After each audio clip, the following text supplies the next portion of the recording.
Hello and welcome to another video for Minus Touch Toys, Games, Collectibles.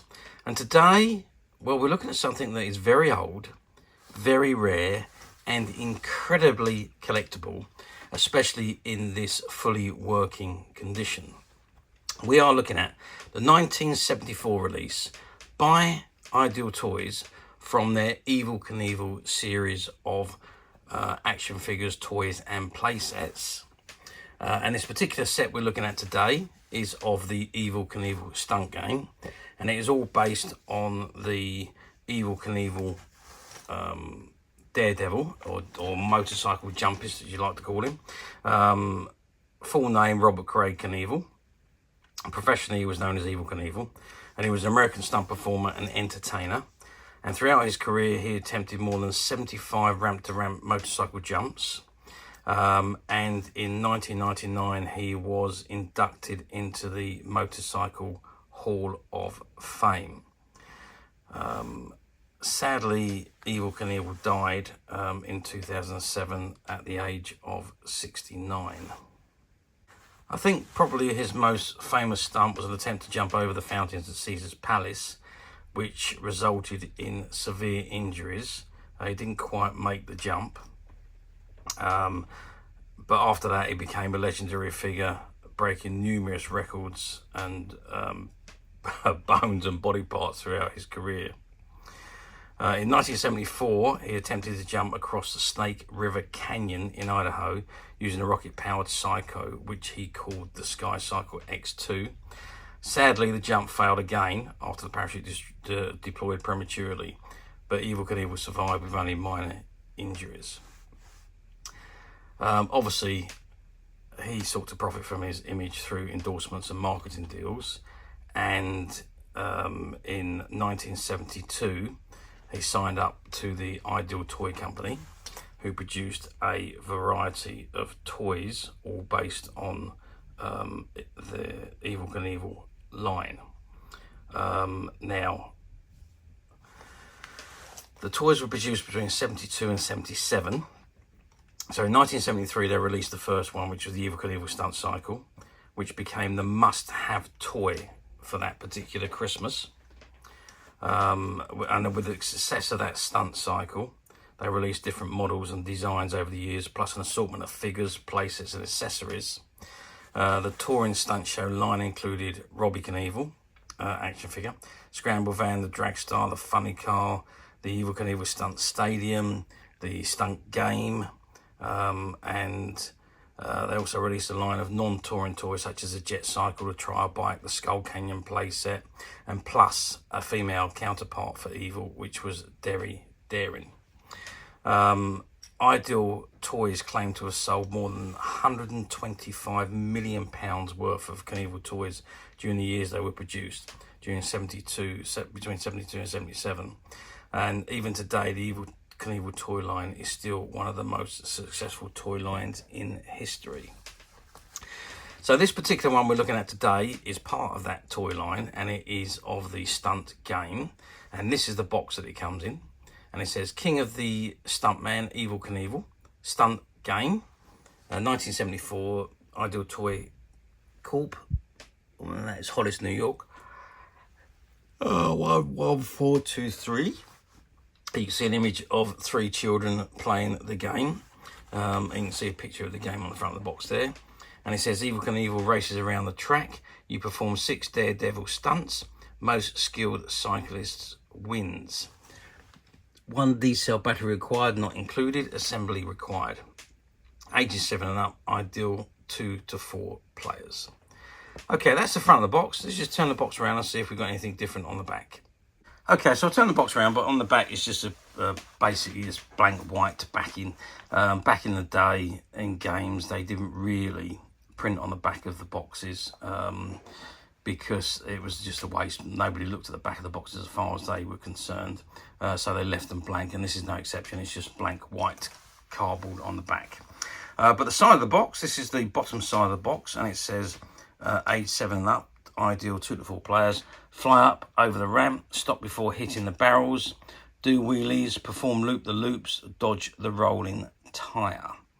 And it says King of Stuntman, Evel Knievel Stunt Game. And that's the bottom of the box. I'm just going to turn the box over to the top. I'll try and do that very quickly. And there we have the top of the box. And it says ages 7 and up, ideal 2 to 4 players. Fly up and over the ramp, stop before hitting the barrels. Do wheelies, perform loop-the-loops, and dodge the rolling tyre. So it's basically the same as what's on the back, but these ones are drawn images in just monocolour. And again, he's got King of Stuntman, Evel Knievel Stunt game. And I think we've pretty much got the same on the ends. I'll just turn the box to the end so we can have a quick look at that. Yeah, both ends are the same. Again, it says ages 7 and up, ideal 2 to 4 players. King of Stuntman, Evel Knievel Stunt game. And it's number 2054-2. And there's an image of Evel Knievel going through the barrels. And it's the same at the other end. Okay, that's the box. Why don't we now open the box up and let's set the game up and let's see how it performs. Okay, so I've opened the box up and I've laid the contents out.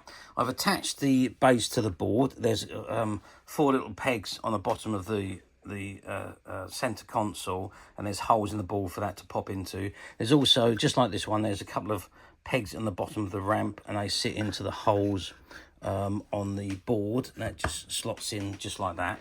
Now there's 2 positions you can position the Evel Knievel figure. You've got him on the outside track, which is where I've got him here.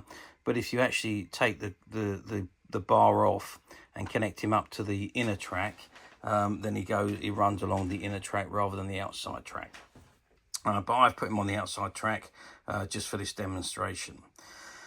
So we've got the ramp, we've got the tyre release with the tyre. Now, I'm not 100% sure if that's the original tyre that came with it. It does fit and it rolls down the ramp as it's supposed to. But I don't know if that's the original one. It doesn't look, I think the original, unless there's something missing out the middle there. There might be a piece that should have been in the middle. It might even be that piece there that's supposed to, yeah, I think it is. Yeah, so I think that's how that's supposed to go down there like that. Okay. So that's the tyre. And obviously we've got the bike and we've got the instructions, and there's 2 barrels there that he has to avoid. Okay, let's open up the instructions. Well, what does it say on the instructions first of all? Okay, let's have a read of this. It says, King of the Stuntman, Evel Knievel ideal stunt game, assembly and play instructions for 2, 3 or 4 players. The object of the game is to win the most trophies by successfully performing the 6 Evel Knievel stunts. Even materials, Evel Knievel game board, which we have, Evel Knievel motorcycle with wire, which we have, power pack, we have 2 barrels, we have 1 wheel, we have 1 wheel ramp, we have 1 jump ramp, we have 1 incline. What's an incline? 1 pressure sensitive label sheet. Well, the labels have already been applied. 1 trophy sheet, we've already got the trophies. A battery cover we've got, and the D-cell battery, I've inserted that into the bike, into the power pack, sorry. And preparation, place pressure sensitive labels on Evel Knievel figure and motorcycle as shown in diagram 1. Insert 1 D-cell battery into power pack and snap on battery cover as shown in diagram C. D-cell battery, battery cover, power pack, studs, and so on. And remove trophies from trophy sheet. Okay, so I'm not quite sure what the incline is. We'll find out, no doubt, as we look around, because I can't see an incline. Okay, so I'm just going to put that there where we can perhaps read it a little bit better. So it says attach power pack onto game board as shown in diagram 3. Make sure the studs fit into the holes on the board, which we've done that. Attach wire on Evel Knievel's cycle to wire holder arm on power pack as indicated in diagram 4A. This will place the cycle on the outer track. It is a little easier to do the stunts when the cycle is on the outer track. Should you wish to play the game with the cycle on the inner track, follow instructions in diagram 4B. Okay, so I have set it up on the outer track anyway. Now it says to set Evel Knievel cycle in motion for each stunt, depress the brake button on top of the power pack. Keep the brake button depressed. Turn switch on side of power pack to on position and release the brake button and the cycle will set in motion. To stop Evel Knievel cycle, it says release brake button and cycle will be set in motion. To stop Evel Knievel cycle for each stunt, depress brake button and keep brake button depressed. To stop Evel Knievel cycle after each player has had his turn for each stunt, depress brake button to stop cycle, keep brake button depressed, turn switch to off position, release brake button. Okay, so as you can see, the brake button's on the top and the power section. This is the power section on the side here, which at the moment is in the off position. So choose the player to go first. The player who is facing the on-off switch is in charge of turning it on and off for the player performing the stunts. There are 6 stunts to be performed. Each player has a turn at a stunt before the next stunt begins, e.g. all players have a turn at the pit stop stunt before going on to the big wheel stunt. A player's turn consists of 3 tries of each stunt. However, he can earn only 1 trophy for successfully performing a stunt. If a player is successful on the 1st, 2nd or 3rd try, he collects 1 trophy and waits for his turn to perform the next stunt. Pit stop. Only the cycle is on the game board. For this stunt, set the cycle in motion. See preparation instructions. The cycle is allowed to go several laps around the track. The player must stop the cycle in the pit stop area by depressing the brake button. This requires precision on both wheels.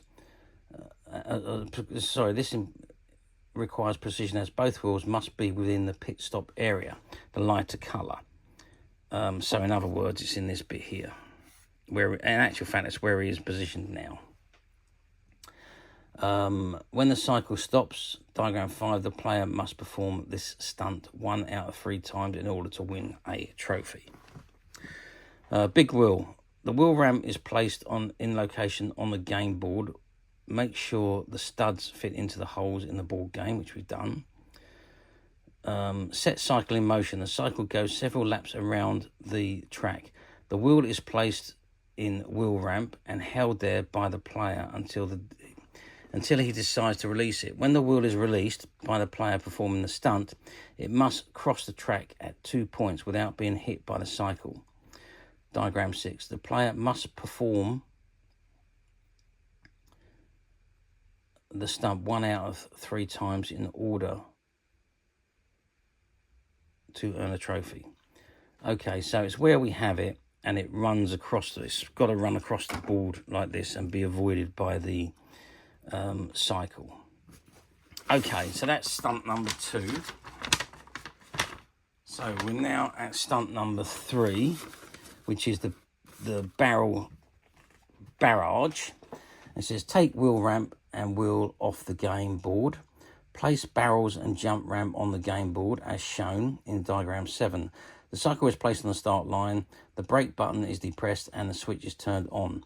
The brake is released and the cycle jumps the ramp and must be stopped in an upright position in front of the barrels without hitting them. Diagram 7. The player must perform this stunt 1 out of 3 times in order to earn a trophy. So there's a jump ramp and there's the barrels. So he's got to jump over the ramp and you've got to stop him before he hits the barrels. I don't think that would be that difficult, I wouldn't have thought.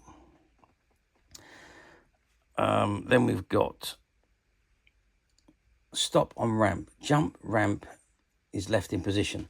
Barrels are removed. Set cycle in motion. Cycle goes around the track several times. Jumping ramp. Player attempts to stop cycle on ramp. In order for this stunt to be successful, the front wheel of the cycle must be between the lines in the ramp. Must be between the lines in the ramp. Okay, so that's as shown in the picture. So it's got to be the back wheel's on there, the front wheel's got to be on this section. And the top edge of the ramp, diagram B. If the front wheel stops before the line on the ramp, diagram 8B, or if front wheel goes over ramp edge, diagram 8C, it does not count as a successful stunt. The player must perform this stunt 1 out of 3 times in order to earn a trophy. Okay, now stunt number 5 is the wheelie. And it says, remove jump ramp from game board, place the incline on power pack as shown in diagram 9A. Set cycle in motion. The cycle must make several turns around the track, looping each time. The player then makes an attempt to stop the cycle in a wheelie position. This is accompanied by stopping the cycle so that the wire holder arm is on the beginning of the incline. Diagram 9C. The player must perform this stunt 1 out of 3 times. So you've got to stop that while it's... Oh, I see why he's in the middle of doing a wheelie. However, it's that piece, which is this little piece, this little plastic piece here on the diagram there, slots into the back here, and that appears to be missing from this game. That's a shame. I thought it was complete, but we are actually missing that little piece of plastic, which doesn't appear to be in the box or amongst the components. But I don't think it would be too difficult to find a little piece of plastic that we could fit onto the top of the motor there and use it and be able to make him do a wheelie. It says, okay, note, wheelie position is when the back wheel of the cycle is on the game board and the front wheel is off the game board. Cycle in wheelie position, beginning of the incline, wire holder arm, power pack, okay. And now we've got loop and stop before grandstand. Leave the incline on the power pack. The cycle makes several turns around the track, looping each time. The player attempts to stop the cycle after it has looped in front of the grandstand. In the light area, in an upright position, both wheels of the cycle must be within the grandstand stand, which is over here. This is the grandstand stand. And the player must perform the stunt 1 out of 3 times. So, winning, after all players have performed the 6 stunts, the player with the most trophies wins the game. Okay, so we do have a little bit of a problem here where we're not going to be able to perform the last 2 stunts because we are missing that little bit of plastic which sits into the back here, which enables the I suppose this to go up so that the bike can lift up and do the wheelie. So that's the bit that's missing. But I'm sure, you know, if we could find a little bit of plastic that would slot in there just to raise the bar slightly, or perhaps print something on a printer, we might actually be able to locate it and pop it into the game.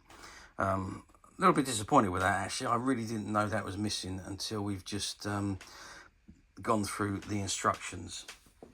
Okay, so as there's this little piece missing that goes into the motor there, what I've actually done is I've made a little piece to pop in there to make the bike jump. So I'm going to turn the bike on now, and let's just see if we can get those wheelies running.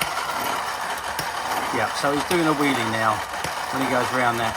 It might not be as well as it would have been had you had the right piece, but at least it's doing what it's supposed to be doing, and the idea is to stop in mid-wheelie. So let's see if we can do that. Well, hasn't quite worked. The bike went upside down, so let's try that again. Let's depress the brake. There we go. So we caught him in mid-wheelie there, which is what you're supposed to do. So that works. So that's just a little bit of rod that I've popped into the housing there, and I'm just going to take it out now so that we can demonstrate doing other things. So turn the bike on. There we go. And he's whizzing around the track. Now if we're going to try and stop him at the pit stop, so so I'm out a bit. I've stopped him a little bit before the pit stop. So let's turn it back off, release the brake, and away we go again.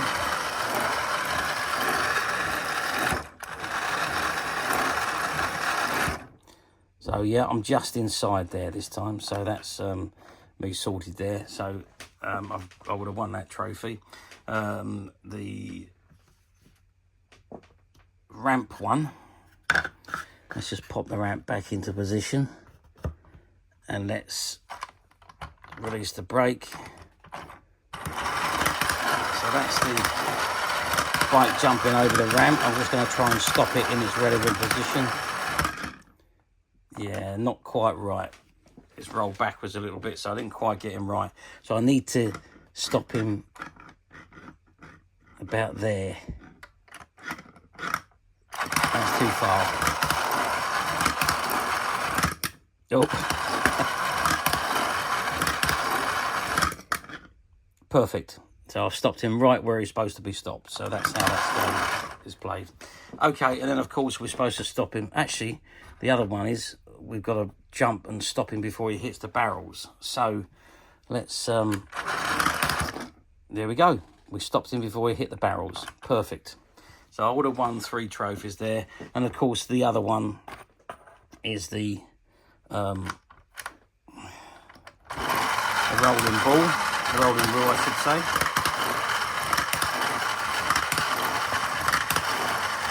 Yep, and we didn't hit it. So all good. All good that ends well. Okay. As you can see, full working condition, although that's moved off a little bit to make sure that's located properly. So there we have it.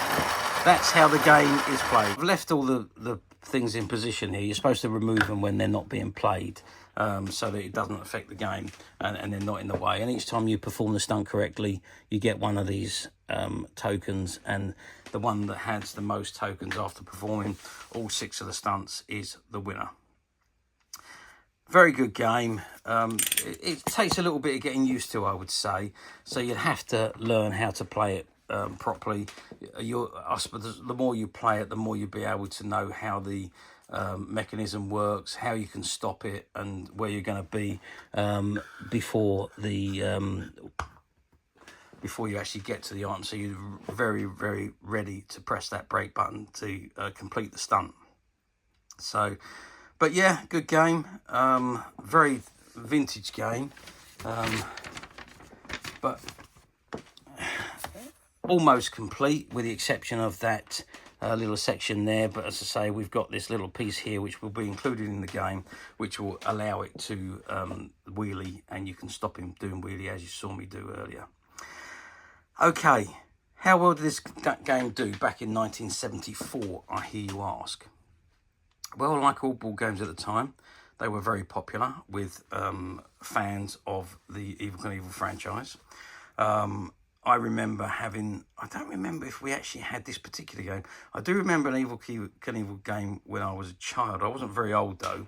But it belonged to my cousin, and my cousin would come around and play it.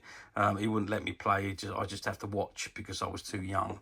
But it may have been this game, may not have been. But yeah, I believe that they done quite well. All the games that Ideal Toys ever produced always done remarkably well, and to say that they sold 125 million pounds worth of Knievel toys over a 5-year period, well, that's astonishing. And now if you add in, I mean, that was up to 1977, so if you add in everything that's been sold afterwards, it must be probably 2 to 3 times that amount of money nowadays. So terrific game. And remember back in the day, we didn't have video recorders, we didn't have DVD players, there was no live streaming, there's no internet. So to enjoy your favourite heroes or your favourite TV programmes or anything like that, games, books, annuals, those kind of things were there for us to enjoy our favourite programmes or our favourite personalities or football teams or pop stars or whatever. So we could watch them over and over again and keep us enthused by their what they've actually done, and that merchandise will keep your interest high for when they appear back on TV, or when they next appear at an event or what have you. So the idea, that was a lot of the idea behind the merchandising from the brand owners. Obviously, not to mention the fact that they were going to earn a lot of money out of the branding as well, so of the merchandising as well. So there we are, that's what it was all about at the end of the day. Okay, let's move forward 51 years to 2025, which is where we are today. Do these particular games come up for sale very often on the platforms? No, it's a simple question. This game is very, very rare. Now, I did have a good look in the UK. I found only one other game that was being sold on the platform, and that was, well, it was mint condition. It was unused, untried, untested. It was in absolutely pristine condition. That was the only other one I found in the UK. There was a few in the US in various different states of condition that I saw on the platforms. But as I say, only one other in the UK, and it was practically new. And it was probably 2 to 3 times the price of what this one is being offered for. So, which you can understand if it is a brand new item. But to answer the question, no, they don't come up for sale very often, and when they do, they usually sell very, very quickly, being it's still such a popular brand these days. But yeah, obviously when you're buying platforms, if you do find one on the platform, do be a bit careful, because somebody's idea of very good condition could be somebody else's idea of acceptable condition. Be aware of the differences between people's opinions, and also some of the platforms use stock images and stock descriptions, so you could be looking at an image and a description of a new item. However, there's no new available, so it will automatically go to the cheapest used item if you press buy it now. So be a bit careful of that, because that used item may not be, or probably will not be, the condition that you're looking at and what you think you're about to order. So if there's no new, if it doesn't say new listed, click the used link and read what you're about to order to stop any disappointments before you actually order it. It's not the seller's problem or fault, I should say. It's not the buyer's fault. It's just the way some of the platforms work. Stupid if you ask me, but that's the way they work. Or alternatively, you don't need to go for any of that rigmarole. You can come straight to us at Midas Touch Toys, Games, Collectibles, where what you see in front of you is exactly the item you will receive should you wish to order this particular item. Now, this particular game was a game that belonged to a gentleman who was retiring and emigrating to Spain to spend his retirement. And he wanted to offload a load of games which he had collected over numerous decades. And this was one of those games that we bought off him. As I say, at the time, I didn't know it was missing that one piece. It looked fully complete to me, but I didn't read the instructions thoroughly, as I should have done, to know that that piece of plastic is missing. But with that little bit of rod that we've made here, it is working, and it can be used, and the bike will perform the wheelie. Okay, this particular game, as of today, is available to purchase on the Midas Touch website, which you can get to very simply by clicking the link below. It will take you straight to the website, where you'll be able to find this and many other vintage Evil Knievel items, and many other vintage toys, games and collectibles come to that. There's over 10,000 products currently available on the website for you to view and purchase at your leisure. And don't forget to hit the subscribe button, because we're uploading videos for every new item that goes into the website. There will be something for everybody, and I'm absolutely positive you're not going to want to miss this.